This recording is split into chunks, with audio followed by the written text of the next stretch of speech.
kasih-Mu Tuhan yang mengubahkan kami untuk kami lebih lagi mengenal akan Engkau, lebih baik lagi dalam kehidupan kami. Kami bersyukur Tuhan untuk pagi hari ini, kalau Tuhan masih mempercayakan berkat yang luar biasa bagi setiap kami. Kami menyerahkan ibadah kami Tuhan, dari awal, pertengahan hingga akhirnya. Berkati umat-Mu, berkati hamba-hamba-Mu Tuhan, yang boleh setia sampai hari ini. Terima kasih ya Abah, terima kasih. Kami serahkan Tuhan doa kami ke dalam tangan-Mu.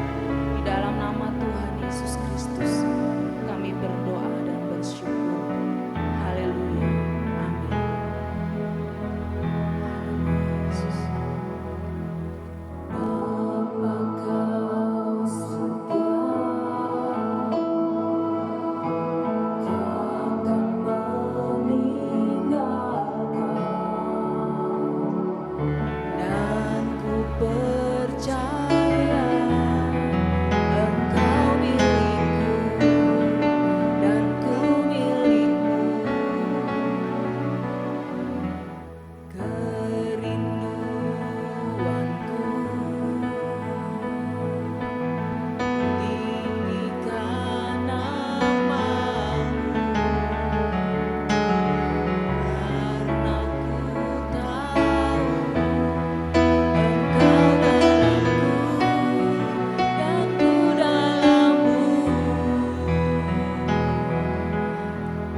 Bagi jemaat yang ingin memberikan persembahan, persepuluhan, dan diakonia dapat ditransfer ke rekening berikut ini.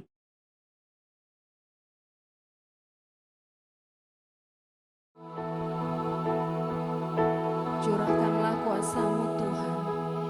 Hari ini kami mau duduk diam untuk kami boleh mendengar kebenaran akan firman-Mu. Kami percaya mujizat-Mu nyata, urapan-Mu yang selalu baru turun dalam kehidupan kami. Terima kasih ya Aba, urapi hamba-Mu yang akan menyampaikan kebenaran firman-Mu hari ini. Haleluya.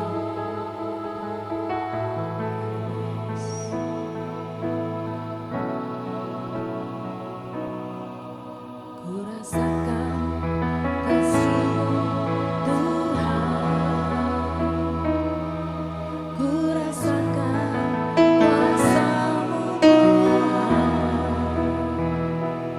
ku rasakan kasih kuasa Roh Kudus, ku rasakan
Shalom Bapak sekalian, pagi hari ini kita berjumpa lagi di ibadah online minggu ini, minggu kedua di bulan April. Bapak sekalian, mari kita satukan hati kita di dalam doa ucapan syukur kita sebelum kita sama-sama belajar kebenaran firman Tuhan.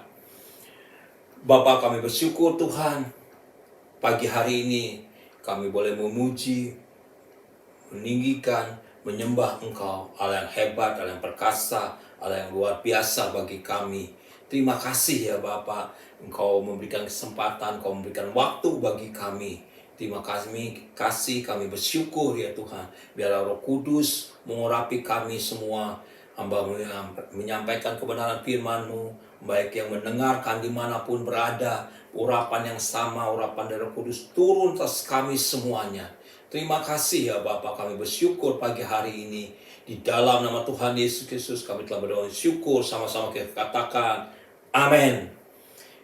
Apa kabarnya Bapak Ibu sekalian? Pagi hari ini saya berdoa kiranya keadaan kita semakin baik, bertambah baik, dan terus akan menjadi lebih baik, lebih baik, lebih baik lagi Bapak sekalian. Baik dalam seluruh anggota keluarga kita, suami, istri, anak-anak, orang tua, saudara-saudara, baik dalam usaha, pekerjaan kita, baik dalam kesehatan kita, semua dalam keadaan baik semuanya.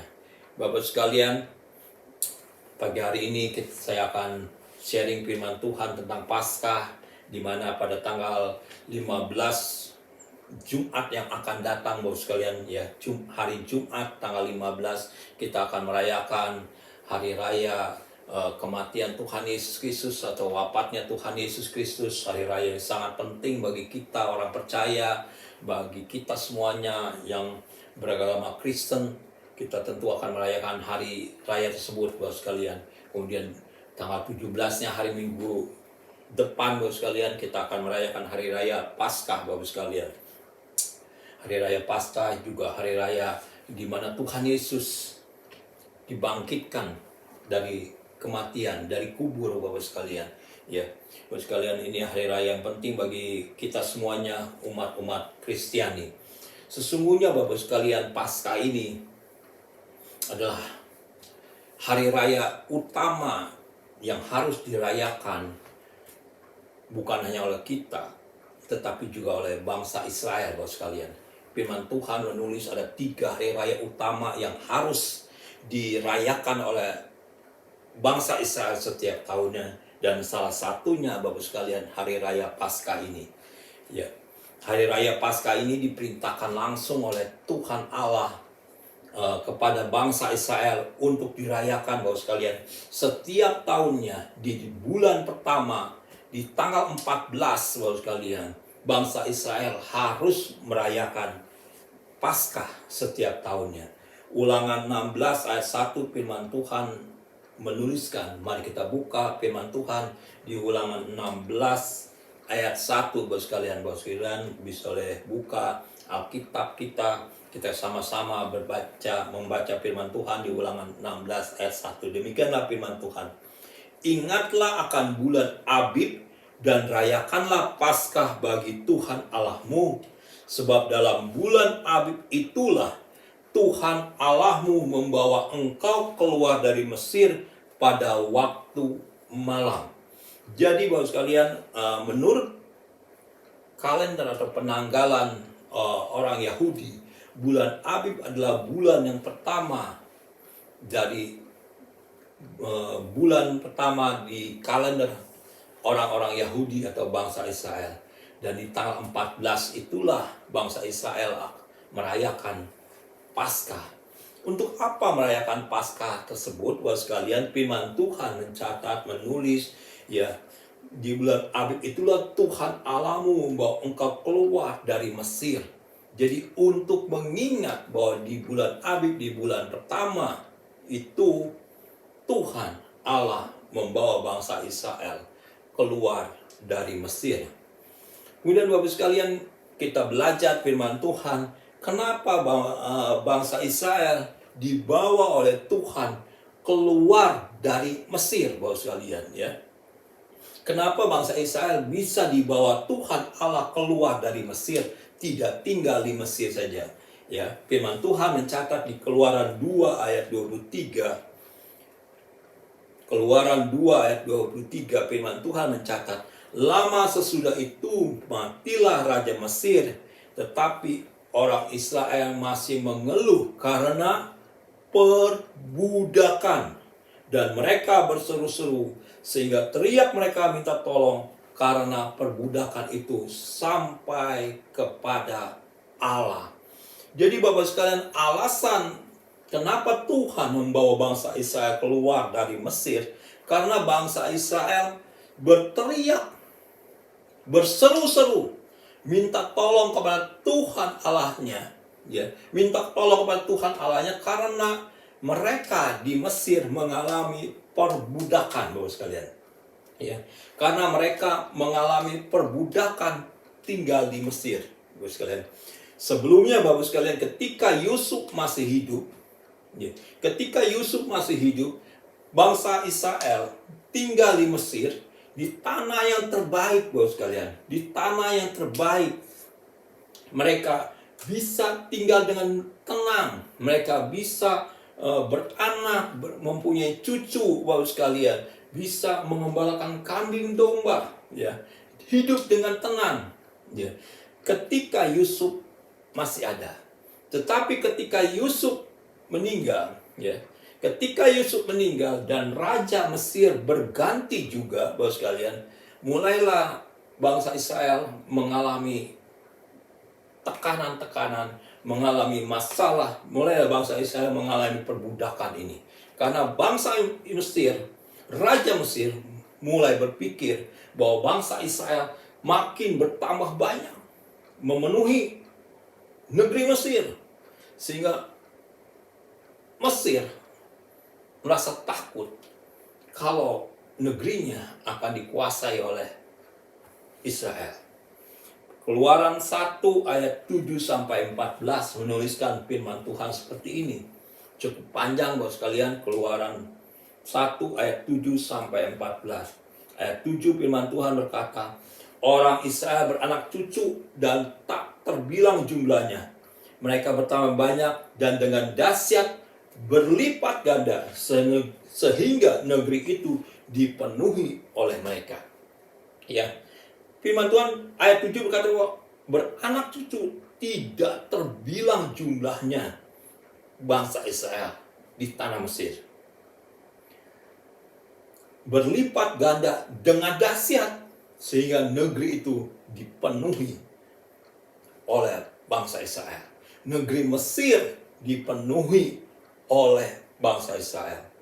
Firman Tuhan ayat 8, firman Tuhan menulis, kemudian bangkitlah seorang raja baru memerintah tanah Mesir yang tidak mengenal Yusuf. Bangkitlah raja baru yang tidak mengenal Yusuf. Sebelumnya ketika Yusuf masih hidup, Raja Mesir baik dengan Yusuf karena Yusuf menjadi penguasa nomor 2 di Mesir. Karena Yusuf menolong bangsa Mesir. Karena Yusuf, bangsa Mesir tidak terjadi kelaparan. Karena Yusuf, bangsa Mesir tidak mengalami bencana, Bapak sekalian.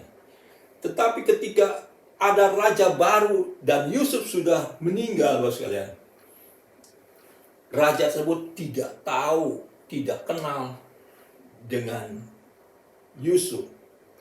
Firman Tuhan berkata di ayat 9, berkata raja itu kepada rakyatnya, bangsa Israel itu sangat banyak dan lebih besar jumlahnya daripada kita. Ayat 10, marilah kita bertindak dengan bijaksana terhadap mereka supaya mereka jangan bertambah banyak lagi.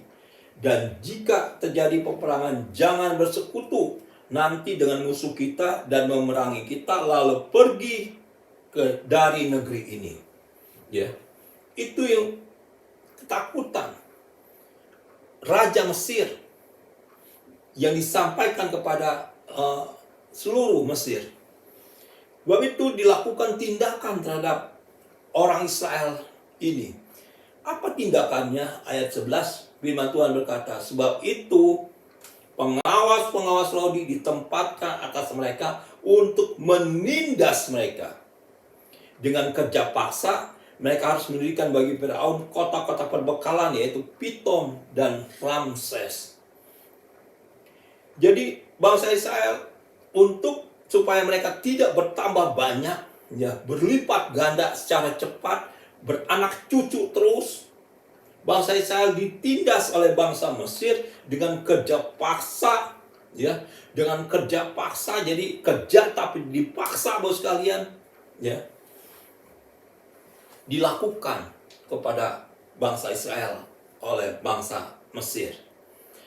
Ayat 12 firman Tuhan berkata, tetapi semakin tindas semakin bertambah banyak dan berkembang mereka, sehingga orang merasa takut kepada orang Israel itu. Ayat 13 firman Tuhan berkata, lalu dengan kejam orang Mesir memaksa orang Israel bekerja dan memahitkan hidup mereka dengan pekerjaan yang berat, yaitu mengerjakan tanah liat dan batu bata dan berbagai pekerjaan di padang. Ya, segala pekerjaan yang dengan kejam dipaksakan orang Mesir kepada mereka itu, Bapak sekalian. Wow, Bapak sekalian. Mengapa bangsa Israel ingin keluar dari Mesir? Karena bangsa Israel diperbudak secara fisik, Bapak sekalian. Ya, diperbudak secara fisik, disuruh kerja, dipaksa kerja dengan keras, Bapak sekalian. Ya, mengerjakan pekerjaan-pekerjaan yang berat, ya. Mengerjakan pekerjaan padang. Mungkin semua pekerjaan harus dilakukan oleh bangsa Israel di tanah Mesir, Bapak sekalian. Untuk apa? Untuk supaya bangsa Israel tidak berkembang, Bapak sekalian. Tidak beranak cucu, tidak berlipat ganda, tidak bertambah banyak, Bapak sekalian. Sebab itulah teriak bangsa Israel ini, seruan bangsa Israel ini karena perbudakan secara fisik ini, Bapak sekalian, didengar oleh Tuhan Allah. Dan Tuhan Allah mengingat perjanjiannya kepada bangsa Israel, sehingga Bapak sekalian, Tuhan Allah membawa bangsa Israel ini keluar dari Mesir. Dan ketika bangsa Israel dibawa keluar dari Mesir oleh Tuhan Allah memberi perintah kepada bangsa Israel untuk setiap tahun merayakan Paskah, Bapak sekalian. Jadi Bapak sekalian, Paskah itu dirayakan untuk mengingat bahwa Tuhan Allah membebaskan perbudakan secara fisik, Bapak sekalian. Ya, saya ulangi, Paskah dirayakan untuk mengingat, Bapak sekalian, Tuhan Allah, Tuhan kita membebaskan perbudakan secara fisik. Bapak sekalian, mungkin kalau saya tanya zaman sekarang, di zaman modern, di zaman seperti ini, masih adakah perbudakan secara fisik yang terjadi dalam kehidupan kita? Mungkin secara mayoritas atau suara-suara terbanyak berkata, tidak ada Pak perbudakan secara fisik di zaman sekarang ini. Di zaman modern seperti ini tidak ada perbudakan secara fisik. Jawaban Bapak sekalian bisa benar, Bapak sekalian, karena kita tidak melihat secara kasat mata orang diperbudak secara fisik. Tapi Bapak sekalian, saya ingin ingatkan, saya ingin sharingkan, masih ada perbudakan secara fisik di zaman modern yang kita hidup pada saat ini, Bapak sekalian. Wow.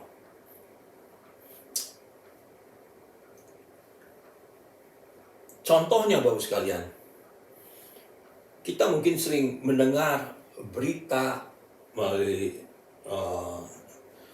TV ataupun melalui online ataupun melalui kabar-kabar yang tersiar, Bapak sekalian, adanya perdagangan manusia, Bapak sekalian. Perdagangan manusia itu terjadi di zaman saat ini, Bapak sekalian, dan masih terjadi. Itu juga termasuk perbudakan secara fisik, Bapak sekalian. Karena apa? Mereka diperdagangkan karena mereka mengalami masalah, biasanya masalah ekonomi, Bapak sekalian. Mereka orang yang tidak mampu, sangat mungkin berkekurangan,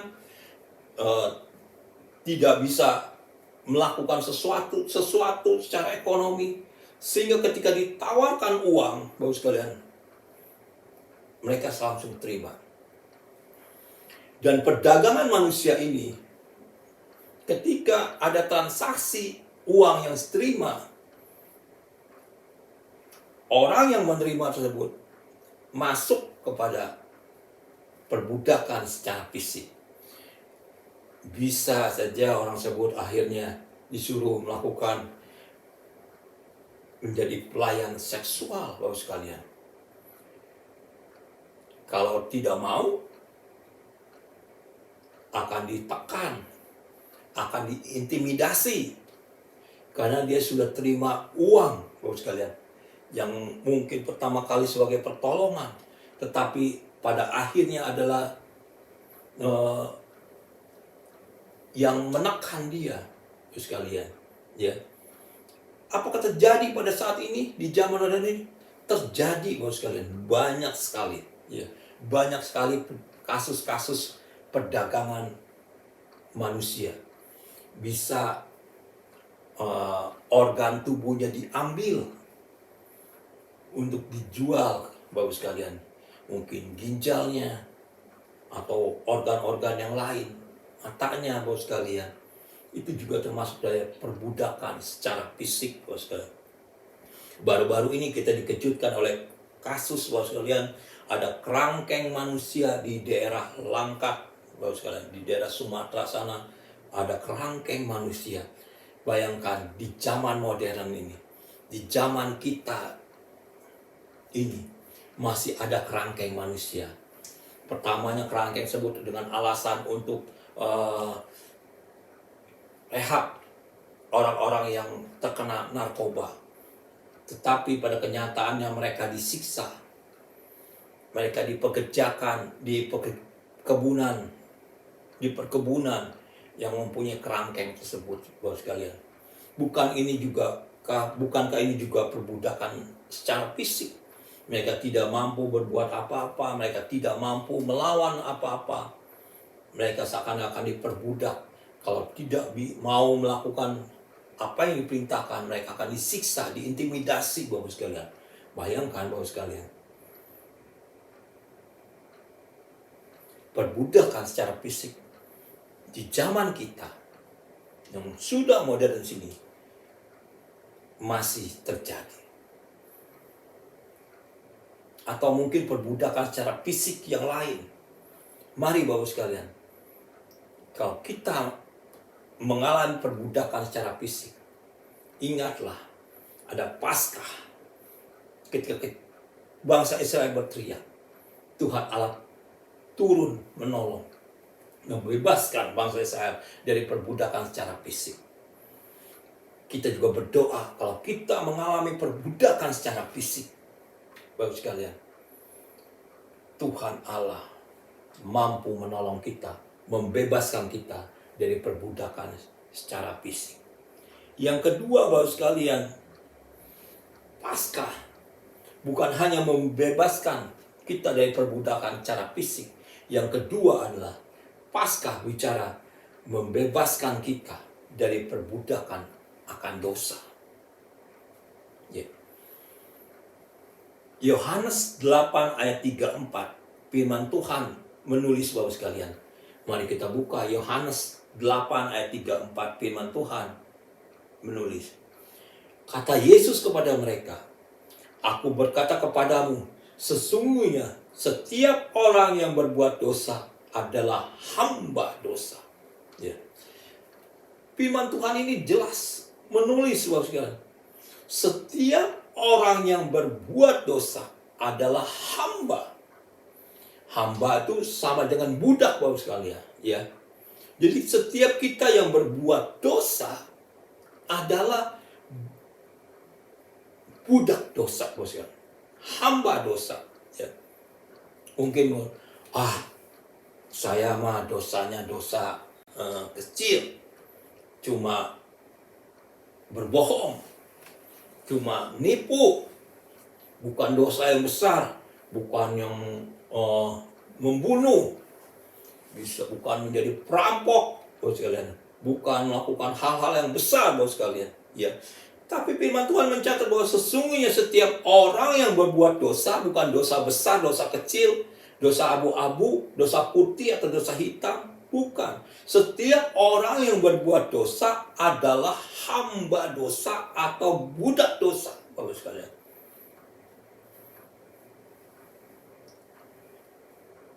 Jadi kita yang melakukan dosa, kita inilah budak daripada dosa. Ya. Firman Tuhan menulis di Roma 3 ayat 23, karena semua orang telah berbuat dosa dan telah kehilangan kemuliaan Allah. Jadi tidak ada satupun dari antara kita, Bapak sekalian, yang tidak pernah berbuat dosa. Karena firman Tuhan berkata, semua orang telah berbuat dosa, termasuk saya, Bapak sekalian. Termasuk saya. Saya juga, Bapak sekalian, budak daripada dosa. Sesuai dengan firman Tuhan menulis, Bapak sekalian. Ya. Sebab itu, Bapak sekalian, Paskah bukan hanya bicara tentang pembebasan kita dari perbudakan fisik, tapi Paskah juga membebaskan kita yang kedua dari perbudakan akan dosa. Bapak sekalian, tidak ada satupun di antara kita yang kebal akan dosa. Contohnya, Bapak sekalian, firman Tuhan berkata, Paulus sekalipun ya, tidak kebal akan dosa. Firman Tuhan mencatat di Roma 17 ayat 19, Paulus berkata, sebab bukan apa yang aku kehendaki, yaitu yang baik yang aku perbuat, melainkan apa yang tidak aku kehendaki, yaitu yang jahat yang aku perbuat. Ya. Jadi Paulus berkata, dia ingin berbuat yang baik. Dia mungkin ingin melayani, mungkin ingin mengasihi, mungkin ingin memberi. Tetapi yang baik-baik tersebut tidak dia lakukan. Tetapi yang dilakukan adalah yang jahat. Walaupun yang jahat tersebut tidak ingin dia lakukan. Ya. Ayat 20 Roma 7 ayat 20 firman Tuhan berkata, jadi jika aku berbuat apa yang tidak aku kehendaki, maka bukan lagi aku yang memperbuatnya, tetapi dosa yang diam di dalam aku. Mengapa kita disebut budak dosa? Karena seringkali, Bapak sekalian, kita ingin melakukan yang baik, ya. Yang kita pikirkan, yang kita perbuat, ingin sesuatu yang baik, Bapak sekalian, tetapi yang kita lakukan adalah yang kita kehendaki, yaitu yang jahat. Dan itu kita perbuat karena ada dosa di dalam kehidupan kita. Kita sebagai budak dari dosa, sehingga kita melakukan yang tidak baik, yang jahat terus. Ya, pikiran kita pikiran jahat, hati kita hati yang jahat, ya perbuatan kita perbuatan yang jahat, mata kita mata yang jahat, kuping kita kuping yang jahat. Karena apa? Karena ada dosa dalam kehidupan kita. Ada dosa yang diam di dalam kita. Walaupun kita ingin yang baik-baik, walaupun kita ingin yang melakukan yang baik-baik, walaupun kita ingin melihat yang baik, mulut kita ingin yang baik-baik, tidak gosip, Bapak sekalian, tidak melakukan mulut yang jahat, yang memfitnah, Bapak sekalian, tapi seringkali kita melakukan yang jahat-jahat. Karena apa? Karena ada dosa di dalam kehidupan kita. Tetapi Bapak sekalian, dengan Paskah, Bapak sekalian, dengan kematian Tuhan Yesus, dengan Yesus mati di kayu salib, semua dosa kita, ya, semua dosa kita yang hitam, ya, Tuhan sucikan. Bapak sekalian. Firman Tuhan mencatat di Roma 5 ayat 8, tetapi Allah menunjukkan kasih-Nya kepada kita oleh karena Kristus telah mati untuk kita ketika kita masih berdosa. Jadi ketika kita masih berdosa nih Bapak sekalian, Tuhan Yesus itu rela mati untuk kita, ya. Rela mati untuk kita supaya kasih-Nya itu dinyatakan bagi kita. Kasih-Nya dinyatakan bagi kita. dengan apa? Kematian daripada Tuhan Yesus Kristus, sehingga kita yang tadinya menjadi budak dosa bisa terbebas, Bapak sekalian. Ya, bisa terbebas. Jadi Paskah yang kedua, Bapak sekalian, membebaskan kita dari budak dosa. Ayat terakhir Bapak Ibu sekalian, 1 Petrus 2 ayat 4 dan 2, firman Tuhan menulis, Ia sendiri telah memikul dosa kita di dalam tubuhnya di kayu salib, supaya kita yang telah mati terhadap dosa hidup oleh kebenaran. Haleluya. Kita yang seharusnya mati, Bapak sekalian, ya, karena dosa. Karena Tuhan Yesus mati di kayu salib, ya, Dia memikul dosa kita. Sehingga kita yang seharusnya mati karena budak dosa tersebut, Bapak sekalian, kita dibebaskan, ya. Ia sendiri telah memikul dosa kita di dalam tubuhnya.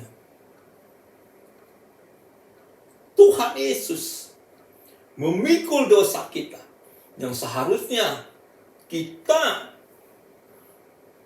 yang memikul dosa kita, tapi Tuhan Yesus oleh kematiannya memikul dosa kita dengan cara mati di kayu salib, Bapak sekalian. Haleluya. Haleluya.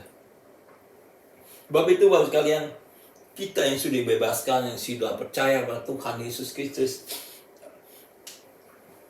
mari kita ingat Bapak sekalian, kematian Tuhan Yesus memikul dosa kita. Kita yang seharusnya mati karena dosa kita dibebaskan dan boleh hidup di dalam kebenaran, Bapak sekalian. Haleluya. Dua hal ini Bapak sekalian pagi hari ini yang saya sharingkan bagi Bapak Ibu sekalian. Yang pertama, Paskah bicara membebaskan kita dari perbudakan secara fisik. Dan yang kedua Bapak sekalian, Paskah membebaskan kita dari perbudakan akan dosa. Paskah, hari raya yang sangat penting, yang harus dari setiap kita orang-orang percaya merayakannya.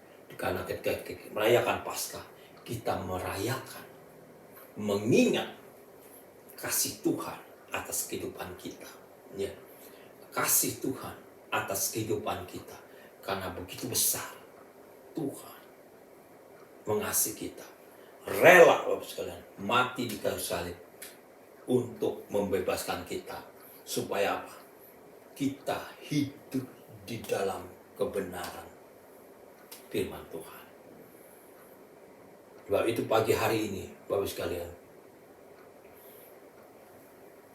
seminggu yang akan datang, di mana masa-masa Paskah ini, mari kita merenungkan kebaikan-kebaikan Tuhan. Mari kita mengingat kebaikan-kebaikan Tuhan. Mari kita mengingat kematian dari Tuhan Yesus. Semuanya karena cintanya, semua karena kasihnya, supaya setiap orang yang percaya tidak menjadi budak.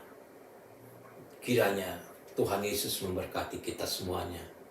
Dan saya rindu berdoa untuk Bapak Ibu sekalian. Mari pejamkan mata kita. Kita renungkan firman Tuhan. Adakah Bapak Ibu hari-hari ini mungkin masih mengalami perbudakan secara fisik? Oh Yesus, Tuhan sanggup, Allah sanggup membawa, membebaskan kita. Mungkin Bapak Ibu sekalian mau tidak mengalami perbudakan secara fisik, tapi masih mengalami perbudakan secara dosa. Mari, Siana kaya ralamaya, Siana ya ralamaya. Buka hatimu, buka hatimu, buka hatimu. Tuhan Yesus mati di kayu salib untuk menebus dosa setiap kita, sehingga kita boleh terbebas dari perbudakan secara dosa.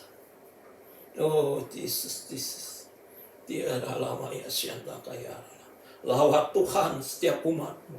Lawat ya Bapa. Lawat ya Tuhan. Lawat ya Tuhan. Shikena kaya lamai. Nama ya rala ya rala ya syana ya rala. Lawala batura lala ya sidi di kaya rala ya rala ya rala. Oh kasih-Mu besar, kasih-Mu besar, kasih-Mu besar. Terima kasih Tuhan. Berkati seluruh umat-Mu Tuhan. Oh, para suami diberkati, para istri diberkati, para anak diberkati ya Tuhan. Orang tua diberkati ya Bapa. Terima kasih Tuhan. Kau melawat yang sakit sembuhkan.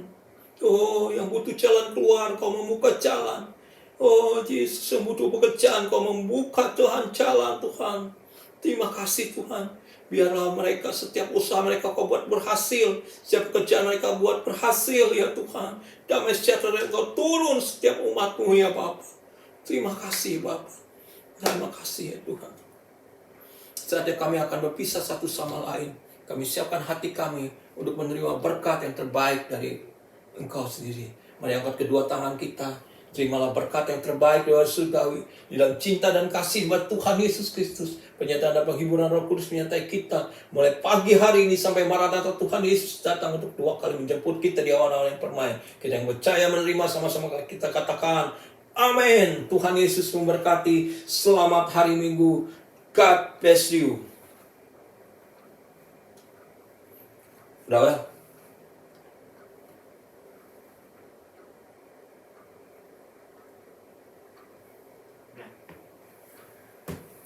Udah amat apa?